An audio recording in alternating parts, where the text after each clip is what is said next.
오셨습니다. 축복합니다. 자, 마지막으로요. 하나님이 당신을 사랑하십니다. 자, 오늘 우리에게 주신 하나님의 말씀을 봅니다. 사무엘상 2장 1절에서 10절입니다. 구약성경 409면에 있습니다. 사무엘상 2장 1절에서 10절.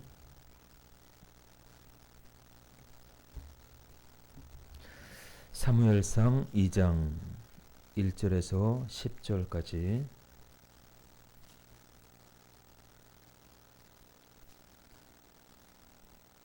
자, 우리 한 절씩 교독합니다. 한나가 기도하여 이르되 내 마음이 여호와로 말미암아 즐거워하며 내 뿔이 여호와로 말미암아 높아졌으며 내 입이 내 원수들을 향하여 크게 열렸으니 이는 내가 주의 구원으로 말미암아 기뻐함이니이다.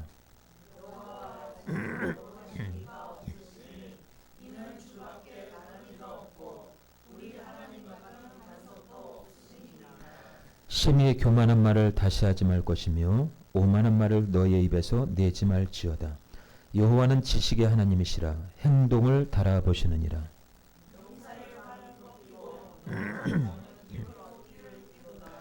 풍족하던 자들은 양식을 위하여 품을 팔고 줄이던 자들은 다시 줄이지 아니하도다. 전에 임신하지 못하던 자는 7을 낳았고 많은 자녀를 둔 자는 쇠약하도다.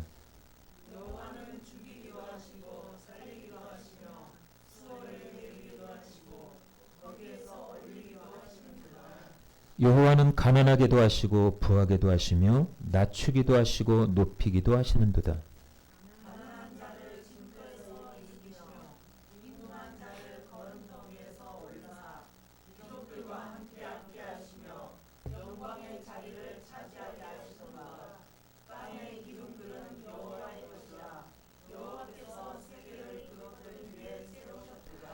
그가 그의 거룩한 자들의 발을 지키실 것이요 악인들을 흑암 중에서 잠잠하게 하시리니 힘으로는 이길 사람이 없음이로다. 여호와를 대적하는 자는 산산이 깨어질 것이라. 우레로 그들을 치시리로다. 여호와께서 땅끝까지 심판을 내리시고 자기 왕에게 힘을 주시며 자기의 기름 부음을 받은 자의 뿔을 높이시리로다 하니라.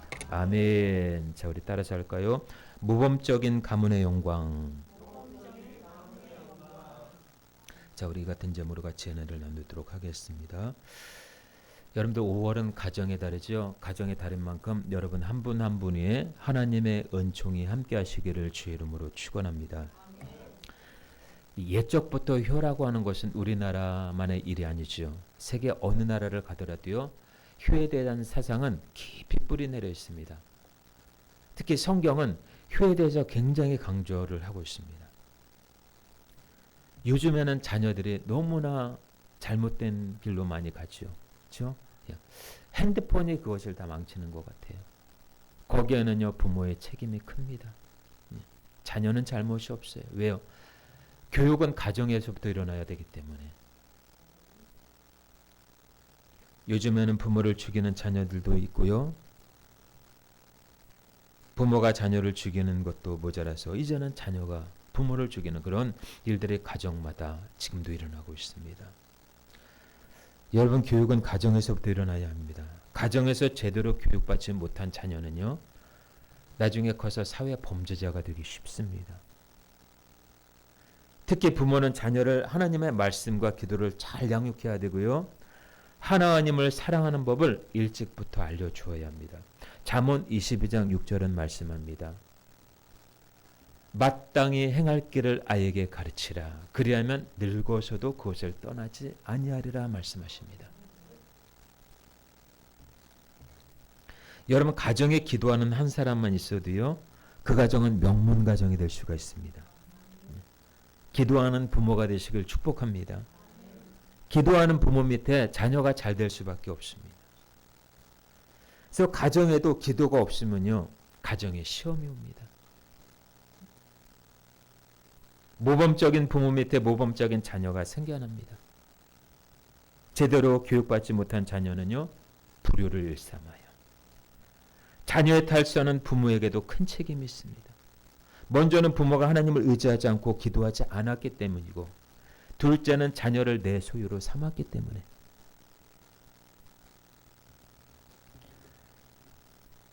이 사무엘상에 보면요, 상반된 두 자녀가 나타납니다. 하나는 사무엘이고 하나는 엘리의 제사장인 홈리와 비느하스라고 하는.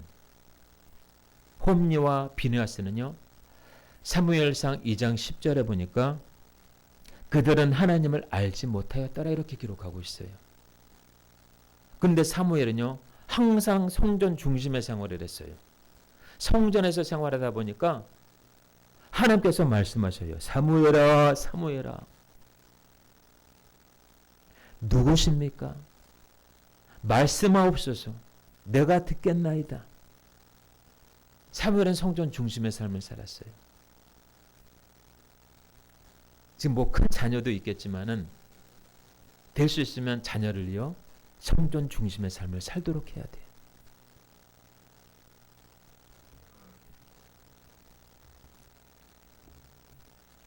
요즘 자녀들 어떻습니까? 부모의 명령에 순종합니까? 무시하죠. 무시해요. 예. 옛날에는 자녀들이 말 안 듣면 처맞기도 했는데 요즘에는 부모들이 순종을 해야 돼, 자녀들한테. 예. 여러분의 부모가 생명을 걸고 기도할 때 자녀는 변화될 줄로 믿습니다. 자녀를 위해 기도하는 부모가 돼야 돼요. 자녀가 삐뚤게 성장하는 것은 전부 부모의 책임이에요. 기도하는 부모는 기도하는 자녀를 낳습니다. 기도하는 부모에게 그 은총이 고스란히 자녀에게 전수가 되어집니다. 모범적인 가문의 영광도요, 기도에서부터 출발합니다. 여러분, 오늘 본문 말씀을 통해서 성경 역사의 한 시대의 한 획을 그은 부모를 소개할까 합니다. 그 부모의 이름 뭐예요? 한나입니다. 이 한나라는 뜻이 뭐냐? 은총을 입었다라고 성경은 기록하고 있습니다. 은총이라는 의미를 담고 있는 이 한나. 한나가 은총을 입다 보니까 하나님을 이렇게 고백하고 있습니다. 이 한나를 통해서 이스라엘 초대 왕이 생겨났죠. 사무엘이 생겨났고요. 이 사람의 가문을 통해서 나중에는 예수 그리스도가 탄생하는 영광을 얻게 됩니다. 한나는 하나님 앞에 기도하기를 하나님이 어떤 분이시라는 것을 기도로 조목조목 고백하고 있습니다. 여러분들이 믿고 섬기는 하나님은 어떤 분이십니까? 그 하나님을 어떻게 남들에게 소개하실 것입니까? 오늘 말씀처럼 한나처럼 고백할 수 있기를 축원합니다. 이번 어버이 주일을 맞이해서 부모된 우리가 먼저는 하나님께 귀감이 되어야 하고 자녀들에게는 모범적인 부모로 보여줄 수 있기를 축복합니다. 어버이날인 만큼 어떻게 부모에게 효도할 수 있을까의 중점보다도 이상적인 부모상, 기도하는 부모로 세움을 입기를 주의 이름으로 축원합니다. 모범적인 가문을 일으키기 위해서는요, 한나의 몇 가지 신앙 고백 속에서 우리가 배울 점이 있습니다. 첫 번째, 오늘 1절에 나와 있는 것처럼 구원의 은혜에 감사하는 것입니다. 우리 한번 1절 한번 읽어볼까요? 2장 1절 시작. 기도하여 이르되 내 마음이 여호와로 말미암아 즐거워하며 내 뿔이 여호와로 말미암아 높아졌으며 내 입이 내 원수들을 향하여 크게 열렸으니 이는 내가 주의 구원으로 말미암아 기뻐함이니이다. 아멘. 자, 구원은 하나님으로부터 오지요. 한나는 구원의 하나님을 찬양하고 있습니다. 구원은 인간에게 주시는 하나님의 최대의 선물이에요. 인간이 아무리 많은 것을 배우고 많은 것을 소유했어도요, 구원받지 못하면 짐승과 같고 멸망하는 쫓개와 같습니다. 그렇기 때문에 내가 하나님 때문에 기뻐한다라는 것은 구원받은 자의 고백일 수밖에 없어요. 1절에 한나는 내 뿔이 여호와로 인하여 높아졌다라고 고백하고 있습니다. 뿔은 여러분들 능력과 권위를 상징합니다. 삶에 힘이 없고 아무런 소망이 없고 세상을 살아가는 아무런 가치가 사라졌을지라도 하나님이 역사하시면 인생은 역전되는 거예요. 그것을 가르쳐 뿔이 높아졌다 이렇게 얘기합니다. 뿔이 높아졌다라고 하는 것은 연약하던 내가 강해지고 슬퍼하던 자가 기뻐하며 부족하던 자가 풍족해졌음을 알리는 거예요. 이 동물들 중에 코끼리 보면 상아가 있죠. 상아. 예. 상아가 길수록 그 밀림의 왕자 사자도요. 그 위협 가운데 도망가고 맙니다. 그 뿔 하나로 동물의 왕자라는 것을 다시 한번 알게 합니다. 상아의 위대함을 보고 사자는 물러갑니다. 자, 우리를 구원하신 하나님은 예수 그리스도를 통해서 우리의 삶의 뿔을 높이십니다. 우리 예수님은 그 능력 자체예요. 구약에 보면 번제단이라는 것이 있습니다. 짐승을 잡아서 태우는 번제단이라는 것이 있는데 이것은 사각형으로 되어 있어요.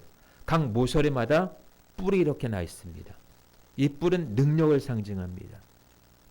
자, 우리 예수님은 십자가에서 힘없이 죽으셨지만은 성령의 능력으로 다시 부활하셔서 잠자는 자들의 첫 열매가 되셨어요. 죽음은 바로 약함이 아니라 연약함이 아니라 능력이라는 거예요. 십자가는 능력입니다. 고린도전서 11장 18절에 말씀하시기를 십자가의 도가 멸망하는 자들에게는 미련한 것이요 구원을 받는 우리에게는 하나님의 능력이 됨이라. 아멘. 한나는 이 뿔의 의미를 알았기 때문에 이렇게 고백할 수 있었습니다. 여러분들 하나님께서 여러분들의 뿔을 높이실 것이고 여러분의 삶을 높이실 줄로 믿습니다. 예. 뿔을 높이신다라는 것은 내 모든 영역에 있어서 하나님이 주인 되시고 모든 일들을 관장하시고 해결해 나가신다라는 것을 의미합니다.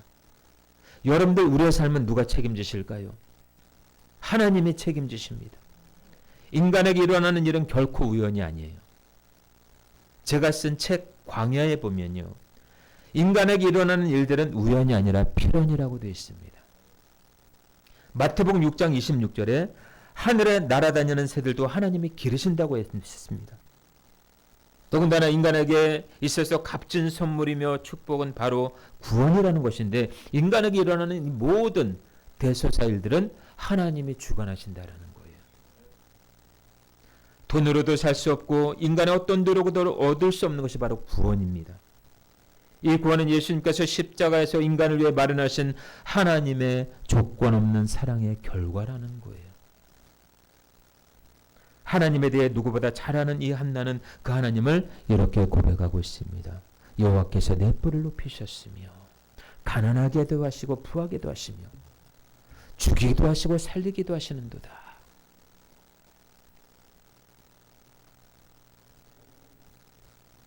여러분의 삶 가운데 하나님을 어떻게 소개할 것입니까? 여러분의 사랑을 많이 받은 사람일수록요 그 사랑을 전할 수밖에 없습니다. 죄가 많든 적든 인간은 모두 하나님의 은혜 없이는 결코 구원받을 수 없는 존재임을 알아야 합니다. 죄 용서의 깊이를 더 깊이 깨달을수록 하나님의 사랑이 더욱더 커지는 법이에요. 우리가 우리의 자신의 죄를 가볍게 여기면요 은혜에 대한 감격도 적어질 수밖에 없어요. 그리고 하나님을 향한 사랑도 적어질 수밖에 없습니다. 예수님의 용서를 깊이 경험한 자만이 그 주님의 사랑을 이해할 수가 있는 것입니다. 형식적인 신앙생활이 아니라 하나님의 말씀에 따라 반응하는 삶을 살아갈 수 있는 저와 여러분들이 되시길 주의 이름으로 축원합니다. 두 번째로요. 하나님은 우리의 행동을 달아보신다라는 거예요. 우리 3절 한번 읽어볼까요? 본문 말씀 3절 시작. 심히 교만한 말을 다시 하지 말 것이며 오만한 말을 너의 입에서 내지 말지어다. 여호와는 지식의 하나님이시라 행동을 달아보시느니라. 아멘. 저와 여러분들의 행동을 하나하나 달아보셔요. 이 정육점에 가면은요 고기 몇 근 주세요 그러면은 그냥 대충 주지 않죠. 그렇죠? 저울에 딱 달아봐요. 저울에 달아봐서 조금 더 주면 더 좋지 아예 안 주진 않아요. 우리 하나님도 마찬가지예요. 여러분들의 삶을 돌아보시고 저와 여러분들의 행동 하나하나를 이 저울이라는 곳에 다 탑니다. 스가랴서에서는 이것을 측량줄이라고 얘기해요. 믿음의 사람들을 측량하신대요. 성전에 있는 자들을 측량하신대요. 믿음을 측량하신대라는 거예요. 우리 하나님은 지식의 하나님이십니다. 이 말은 모든 것의 근원이 되시고 모든 상황을 아신다라는 것입니다. 세상의 모든 것을 총망라한 지식을 말하는데 이 지식의 출발도 하나님으로부터 출발한다라는 거예요. 잠언 1장 7절은 말씀합니다. 여호와를 경외하는 것이 지식의 근본이라. 또 예레미야 10장 12절은 말씀하시기를 여호와께서 그의 권능으로 땅을 지으셨고 그의 지혜로 세계를 세우셨고 그의 명철로 하늘을 펴셨으며. 아멘. 하나님은 우리의 행동 하나하나를 돌아보시고 복을 주셔요. 만물이 하나님의 눈에 벗어날 수가 없습니다. 세상에서 일어나는 모든 일들을 하나님이 보셔요. 선한 일들도 악한 일들도 하나님이 주관하신다라는 것입니다. 그런데 왜 악한 일들이 버젓이 활개를 치고 있을까요? 이 땅에 악에 존재하는 이유는 천사들이 타락했기 때문에 그래요. 그 타락한 천사가 바로 마귀입니다. 그리고 그의 졸개 부하들은 귀신들이 이 세상에 존재하고 있고 사람들 속에 들어가서 각종 나쁜 짓을 행하도록 부추기고 있다는 거예요. 우리는 현상만을 보면 안 돼요. 영적인 세계가 있다는 것을 알아야 돼요. 영적인 존재가 있다는 것을 알아야 합니다. 그러나 이 마귀와 귀신들은 궁극적으로 영원한 지옥에 들어갈 존재들이라는 것입니다. 그래서 여러분들, 우리 믿음의 사람들에게는 이런 악이 존재하는 세상에서 어떻게 살아가야 합니까? 하나님의 말씀을 따라 살아가야 되는 것입니다. 가정에도요, 가문이라는 것이 있습니다. 혹시 여러분들 가정에 가문이라는 것이 있습니까? 예.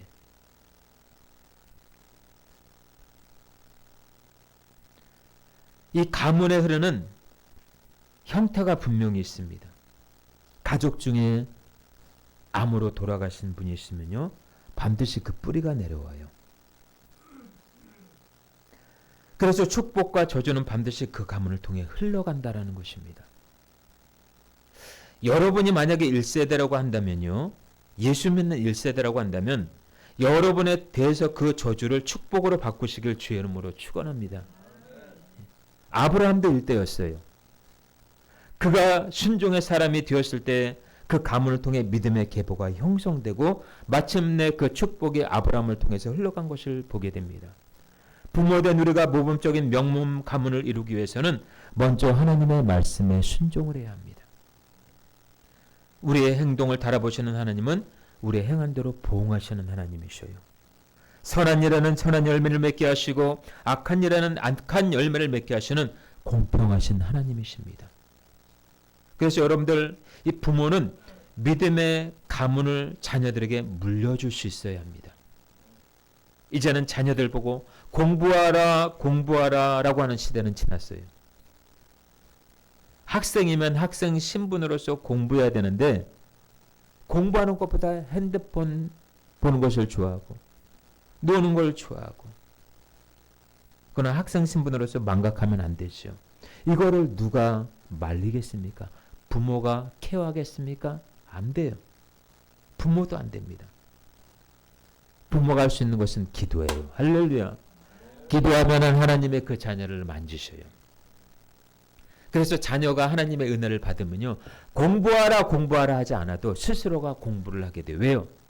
하나님을 경외하다 보니까 하나님의 말씀에 그게 모든 것이 다 들어있거든요. 공부하지 말라고 그래도요, 스스로가 공부하게 돼요. 부모에게 꼭 효도해야 된다 말 안 해도 말씀에 나와 있잖아요. 내 부모를 공경하라. 여러분들 자녀를 눈물로 키우시길 축복합니다. 누가복음 23장 28절에 우리 예수님께서 이렇게 말씀하십니다. 예수께서 돌이켜 그들을 향하여 이르시되 예루살렘의 딸들아, 나를 위하여 울지 말고 너희와 너희 자녀를 위해 울라, 이렇게 얘기합니다. 여러분 혹시 자녀를 위해 눈물로 기도해 보신 적 있으십니까? 정말 자녀를 위해서 기도하면 눈물 나야 돼요. 부모가 눈물이 나야 돼요. 이 눈물 행동을 주님은 보신다라는 거예요. 부모의 눈물의 기도는 자녀를 성공시킵니다.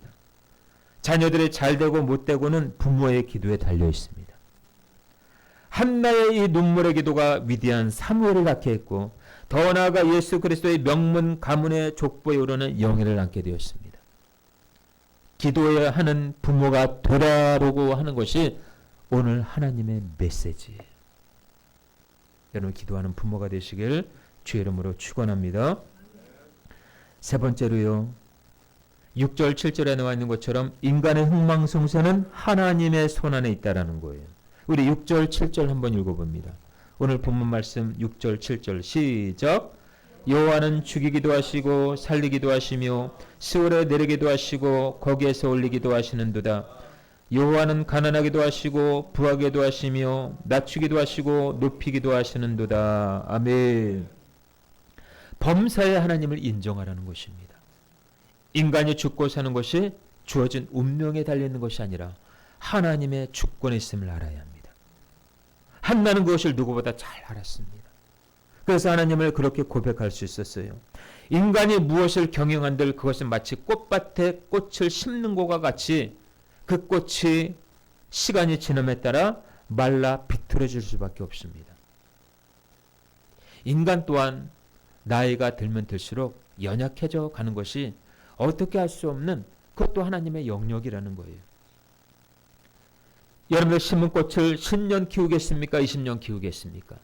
여기에 있는 꽃도요. 시간이 지나면 말라질 수밖에 없어요. 마를 수밖에 없습니다. 우리 인간 또한 세월이 지남에 따라 늙고 병드는 것 어쩔 수 없습니다. 막을 수가 없어요. 더욱이 인간에게 죽음이라는 것은 병들어서 죽음이 오는 것이 아니에요. 늙어서 죽음이 오는 것이 아닙니다. 이 죽음은 아담과 하와의 불순종으로 인해 그때 죽음이 찾아온 것이에요. 불순종의 결말이 바로 죽음이라는 것입니다. 생명과 죽음의 기로에서 우리 인간은 세상을 살아가지요. 하나님은 우리 인생을 가난하게도 하시고 부하게도 하십니다. 우리를 낮추기도 하시고 높이기도 하셔요. 여러분들 사람이 가난한 이유가 왜 가난할까요? 어느 날 내가 태어났는데 가난한 가정에서 태어났어요. 그 사람이 가난해지고 싶어서 가난해지는 게 아니에요. 어떤 날은 어떤 사람은 태어났는데 딱 보니까 내가 부유한 가정에서 태어난 거예요.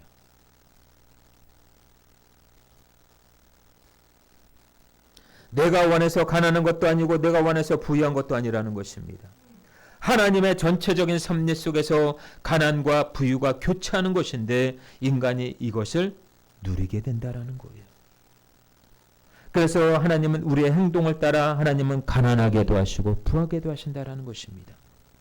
될 수 있으면 가난의 영은 물러가고 부의 영을 소유하시길 주의 이름으로 축원합니다. 부유한 자가 교만하면 언제든지 가난해질 수 있고 가난한 자라도 하나님의 말씀에 순종하여 나아가다 보면 언제든지 부유케 하실 수 있다는 것이 성경의 원칙이라는 것입니다. 여러분들 우리가 걸어가는 인생길 가운데는요. 꽃길만 있는 것이 아니에요. 가시밭길도 있어요. 그러므로 우리 인간은 모든 것의 주관자 되시는 하나님 앞에 겸손해야 되고 감사해야 되는 것입니다. 누가 대신 인생을 살아줄 수가 없어요. 부모의 인생을 자녀가 살아줄 수 없고 자녀의 인생을 부모가 살아줄 수 없습니다. 따라서 우리는 이 모든 역행의 역교차 속에서 진리만을 추구해야 되고 진리만을 쫓아가야 되는 것입니다. 그 진리는 바로 예수 그리스도이십니다. 예수 그리스도와 하나가 된다라는 것은 그분 안에 있는 생명, 능력, 평안, 기쁨, 영원, 천국, 희락을 삶 가운데 누리는 거예요. 이 진리 앞에 병마가 떠나가고 귀신이 떠나가고 우리의 삶이 안정되고 행복과 축복이 있는 것입니다. 이 진리 대신 예수 그리스도 앞에 여러분의 인생을 전부 드릴 수 있기를 주의 이름으로 축원합니다. 아멘. 자, 마지막 네 번째로요. 9절에 나와 있는 것처럼 하나님은 우리의 인생길을 지키신다라는 거예요. 우리 9절 한번 읽어볼까요? 9절 시작. 발을 지키실 것이요 악인들을 흑암 중에서 잠잠하게 하시리니 힘으로는 이길 사람이 없음이로다. 아멘. 여러분들, 하나님은요 모든 사람의 길을 아셔요. 이것이 창조주와 피조물의 차이입니다. 우리는 5분 후에 일어날 일도 알지 못하지요. 가끔 제가 한문철 TV를 봅니다. 며칠 전에 한문철 TV를 봤는데 차가 고속도로를 딱 달리고 있어요. 가까스로 차가 한 대가 딱 지나가고 난 다음에 한 3초인가 5초인가 있다가 그 위에서 한 트럭이 추락을 해요. 그 추락은 떨어지는 즉시 그 운전자는 사망을 했습니다. 지나가던 차가 만약 같이 부딪혔다면 어떻게 됐을까? 끔찍합니다.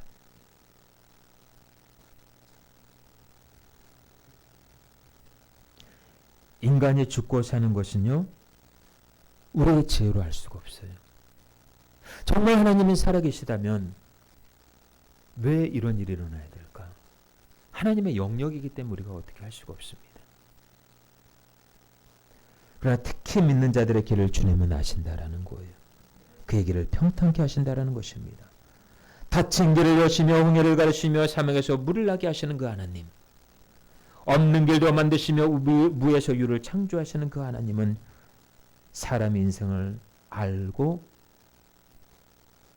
가는 것을 모를지라도 우리 주님은 아시기 때문에 우리 주님은 없는 길을 내신다라는 거예요. 여러분, 아브라함은 갈 길을 알지 못하고 갔습니다. 그냥 비전 하나만 보고 갔습니다. 말씀 하나만 보고 갔어요. 여러분들 미래가 불분명하죠. 그렇죠? 나 인생은 과연 어떻게 될까? 내가 앞으로 50, 60, 70, 80 되면 어떠한 인생이 되어 있을까? 아무도 몰라요. 그걸 알고 가는 사람들은 없습니다. 그냥 하루하루 그냥 긴장 속에서 살 뿐이에요. 하나님의 말씀을 쫓아가다 보면요, 여러분 보이지 않던 길이 보여질 줄로 믿습니다. 없었던 비전이, 없었던 꿈이 생겨날 줄로 믿습니다.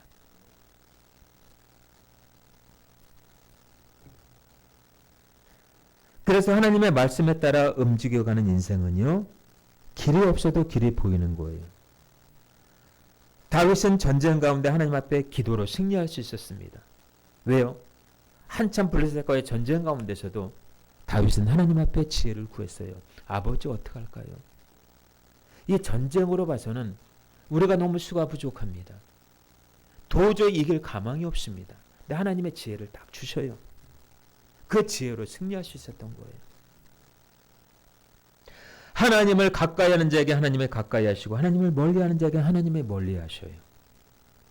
우리는 태어나서 세상을 살아가면서 인생의 희노애락을 겪지요. 결국에는 죽음이라는 그 종착점에 이르게 됩니다. 과연 우리의 인생이 이 죽음으로 끝을 맺을까요? 그렇지 않습니다. 많은 사람들의 전생이 있다 또는 다음 생이 있다 말합니다.